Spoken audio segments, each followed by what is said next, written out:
కేవలం వక్ఫ్ లో ఉన్న భూముల్ని వాళ్ళ కాకుండా చేయటానికి పన్నిన కుట్ర ఈ వక్ఫ్ బిల్లు అమెండ్మెంట్. అసలు బీజేపీ వైఖరే ఇది.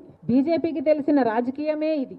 మతం పేరుతో చిచ్చు పెట్టాలి, ఆ మంటలో చలి కాచుకోవాలి. మతం పేరు, కులం పేరు చెప్పి మనుషుల్లో విభజన తేవాలి. విభజన తెచ్చాక ఎవరికి వాళ్ళు ఏ కమ్యూనిటీకి ఆ కమ్యూనిటీ విడిపోతే, పోలరైజ్ అయిపోతే దాన్ని ఓటు బ్యాంక్ గా మార్చుకునే వికృత ఆలోచన బీజేపీ. మరొక్కసారి మళ్ళీ ఇదే చేసింది బీజేపీ పార్టీ. ఓటు బ్యాంకుల్ని పోలరైజ్ చేసి లబ్ధి పొందాలి అని బీజేపీ పార్టీ కుట్ర పన్నింది. అందులో భాగమే ఈ వక్ఫ్ బిల్లు అమెండ్మెంట్.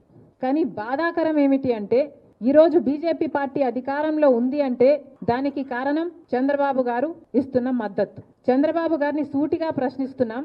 చంద్రబాబు గారు, ముస్లింలు మీకు ఓటు వేయలేదా? ప్రభుత్వం ఎలాగైనా మారాలి అన్న కసితో ప్రజలు మీకు ఓట్లేస్తే వాళ్ళల్లో ముస్లింలు లేరా? పవన్ కళ్యాణ్ గారు కూడా సమాధానం చెప్పాలి, చంద్రబాబు గారు సమాధానం చెప్పాలి. వీళ్ళందరూ ఓట్లేస్తే కదా మీకు ఇంత అధికారం వచ్చింది, మీకు ప్రజలు ఇంత బలం ఇస్తే కదా ఈ రోజు మీరు బీజేపీకి బలం ఇస్తున్నారు, కేంద్రంలో సర్కారు నిలబెట్టగలిగారు. మరి అలాంటప్పుడు మీ రాష్ట్రంలో ఉన్న ముస్లింలకైనా మీరు ఏం సమాధానం చెప్పుకుంటారు? ఎలా ముఖం చూపించుకుంటారో చంద్రబాబు గారు సమాధానం చెప్పాలి. ఇఫ్తార్ విందులు ఇస్తే సరిపోతుందా?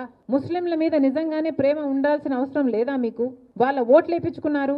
ఒక పక్కేమో ముస్లింలకు అన్యాయం జరగకుండా చూస్తామని చెప్తున్నారు, కానీ మీ ఊసరవెల్లి రాజకీయాలు ఇంకో పక్కేమో విప్పు జారీ చేసి మరి వక్ఫ్ బిల్లు అమెండ్మెంట్ కి మద్దతు ఇమ్మని చెప్పారు. ఇది ఎలా సాధ్యం? మీరు ముస్లింలకు న్యాయం చేసిన వాళ్ళ, అన్యాయం చేసిన వాళ్ళ?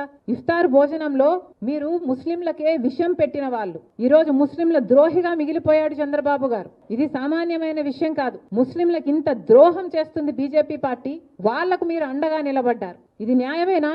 ఆంధ్ర రాష్ట్ర ప్రజలకు సమాధానం చెప్పాలి చంద్రబాబు గారు. ఏ రీతిలో న్యాయం చేసినట్టు? ఒక పక్కేమో ముస్లిం వాళ్ళ ఆస్తులను తీసేసుకోవాలని బీజేపీ పార్టీ కుట్ర చేస్తే దానికి మీరు అక్కడ మద్దతు ఇస్తున్నారు. ఇక్కడేమో మళ్ళీ అదే సాయంత్రం ఇక్కడ రిపేర్ కార్యక్రమాలు, మేము ముస్లింలకు అండగా నిలబడతాం, ముస్లిం బిడ్డలకు చదువు చెప్తాం, ముస్లిం ఆస్తులను కాపాడుతాం. ఎవరిని నమ్మించే ప్రయత్నం చేస్తున్నారు చంద్రబాబు గారు? మీ ద్వంద్వ వైఖరి ఇక్కడ బయటపడుతుంది. మీ ఊసరవెల్లి రాజకీయాలు ఇక్కడ బయటపడుతున్నాయి. ఏ విధంగా న్యాయం చేసినట్టు ముస్లింలకు? ముస్లింలకు ఈరోజు ఇంతకు ముందు ఏదైనా వాళ్ళకి సమస్యలు వస్తే వక్ఫ్ బోర్డుకి సంబంధించి కానీ ఆ కమిటీలకు కానీ సమస్యలు వస్తే ఒక ట్రిబ్యునల్ ఉండేది. కానీ ఇప్పుడు హైకోర్టు కూడా అలౌ చేస్తున్నారు అంటే ఇంకంటే ఆ భూములకు సంబంధించి ఏదైనా ఇబ్బందులుంటే ప్రభుత్వమైనా ప్రైవేట్ పార్టీలైనా నేరుగా హైకోర్టుకే పోవచ్చు. ఇక వాళ్ళకి అక్కడ న్యాయం జరుగుతుందా? వక్ఫ్ బోర్డులకు కానీ ముస్లింలకు కానీ ఎంత విచిత్రం!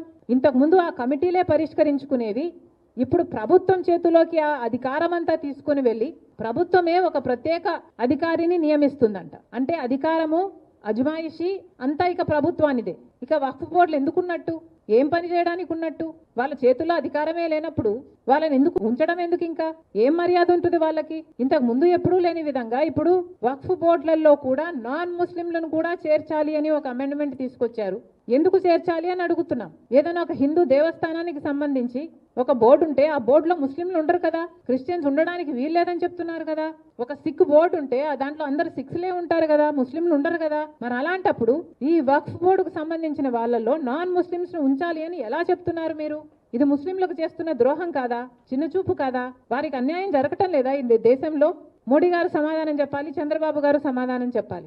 ఒకటి కాదు, రెండు కాదు, ఒక్కటి కూడా ఒక్క క్లాసులో కూడా ముస్లింలకు న్యాయం జరిగే క్లాసు లేదు. కొన్ని వందల సంవత్సరాలుగా వక్ఫ్ బోర్డుకు సంబంధించిన ముస్లిం ఆస్తులు ఆ బోర్డులలో ఉన్నాయి. ఎప్పుడు వందల సంవత్సరాల నుంచి వక్ఫ్ బోర్డు నుంచి వస్తున్న ఆస్తులు ఇప్పుడు దిక్కు లేకుండా పోతుంది. 12 ఏళ్లగా వక్ఫ్ భూముల్లో ఎవరైనా ఆక్రమించుకుంటేనట ఇప్పుడు వాళ్ళయే అయిపోయే అవకాశం కూడా ఉందట. ఇది కూడా కల్పిస్తున్నారు. కేవలం ముస్లింల భూములు వాళ్ళ నుంచి లాక్కునే ప్రయత్నం ఈ వక్ఫ్ అమెండ్మెంట్ బిల్ అనేది. ఇది చాలా చాలా దారుణం. ఇంత దారుణమైన బిల్లుకి చంద్రబాబు గారు విప్పు జారీ చేసి మరి మద్దతు ఇవ్వడం ఇంకా దారుణం. మళ్ళీ చెప్తున్నాం, కాంగ్రెస్ పార్టీ తీవ్రంగా ఖండిస్తుంది ఈ చర్యను. ముస్లింల పక్షాన కాంగ్రెస్ పార్టీ ఎప్పుడు నిలబడే ఉంది. మీ హక్కుల కోసం, మీ రాజ్యాంగబద్ధమైన హక్కుల కోసం కాంగ్రెస్ పార్టీ నిలబడ్డమే కాదు కొట్లాడుతుంది అని మరొకసారి మనస్ఫూర్తిగా అష్యూరెన్స్ ఇస్తుంది.